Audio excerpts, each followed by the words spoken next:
I am celebrating the fact that you have made a monumental decision in your business. The decision to start looking for a formal coach or a mentor. And the reason you're doing that is because you know you are ready to accelerate the growth in your business. Great business owners invest in their future, and coaches can be an awesome way to do that. But if you're wondering, well, where do I start? Today's episode is for you. We are talking about building success in business one step at a time. And today, I'm going to give you some tips, 3 of them, on how to evaluate mentors and coaches to see if it's a fit for you. Let's get started. Number 1, the thing I want you to be looking at is finding a mentor or person that you admire and respect for the lifestyle and the business success that they have. It's really important that you have both sides of that equation in your evaluation, because if you find a mentor who has a different focus than the one you want, you will always be in conflict, and through conflict, you won't see the same result and success. So look for somebody who has the path that you are subscribing to as your future destination. Tip number 2 is that it's really important that your mentor talks not just about the growth and winning seasons, but the downturns, the struggles, and the adversity that they faced. Because every business owner on their journey will see both seasons consistently swinging in the pendulum. And it is really important that you have somebody who is credible coming out of a downturn, who is resilient at a setback, and who is personally self-aware to the issues and habits they contributed that led to a prolonged down period and had the courage to take action to move them out and create new habits to see success in the growth cycle. So if you're not seeing somebody who's talking about it, who has the credibility, is humble about sharing and honest about where they also went awry, I would say that's a red flag. So look for that when you are evaluating your mentors or prospective mentors. The 3rd thing you want to look for is somebody who actually walks their talk. You are choosing a mentor because you are trying to bridge a gap.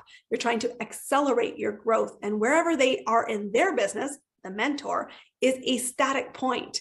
You want somebody who is growing always by investing in personal development, has their own inner circle of thinking partners, coaches, or masterminds, so that they are also still growing. That's important for 2 reasons. 1, coaching should be a long-term relationship to see the most success, and you want to be moving and you want them to be growing as well. When you do that, both of you will move more quickly.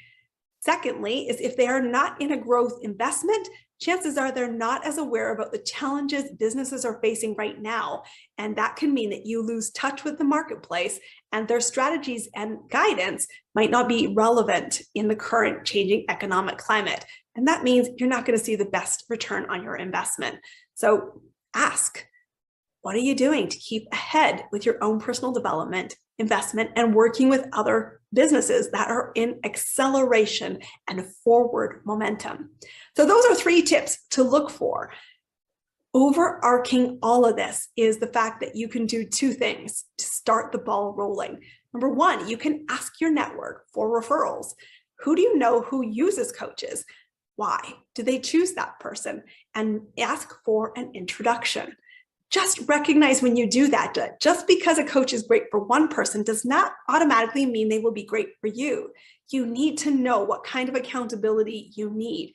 You need to have some self-awareness of your own blind spots, and you need to be talking about those blind spots and your accountability when you are meeting potential mentors and coaches, so that you're sure it's the right fit. And if it's not, you can respectfully decline an offer and keep looking for the right individual.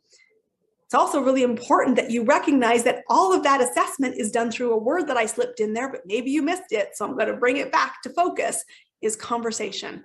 You can't simply choose a mentor by watching their social media. You can gain confidence in their credibility, in their lifestyle, and in their growth focus, but you do need to have that conversation. And I'm going to suggest multiple conversations. You want to make sure it's a fit.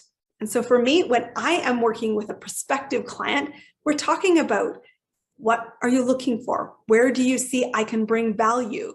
And I want to be 100% confident that I can help you. If I'm not, I will not make you an offer. That's okay. What I will do still is direct you either to someone else who I think is a better fit, and I will also direct you to resources that will help maybe bridge some gaps and get you moving in the right direction.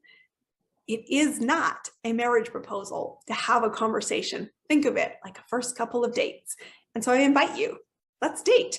I want you to drop an invitation into my calendar, and the link is down below to do that. Let's explore if I can help you accelerate your growth. It's so important. I'm celebrating your decision to invest in your future. I know the fears that come with this, but I will tell you, every time I've done it, it has exploded my business in all the right ways. It's been uncomfortable, but the best investment I've made. And I'm excited for the future of your business growth. So now, 2 next steps. 1, let's have a conversation. And 2, subscribe to this channel. I'll be back here every week.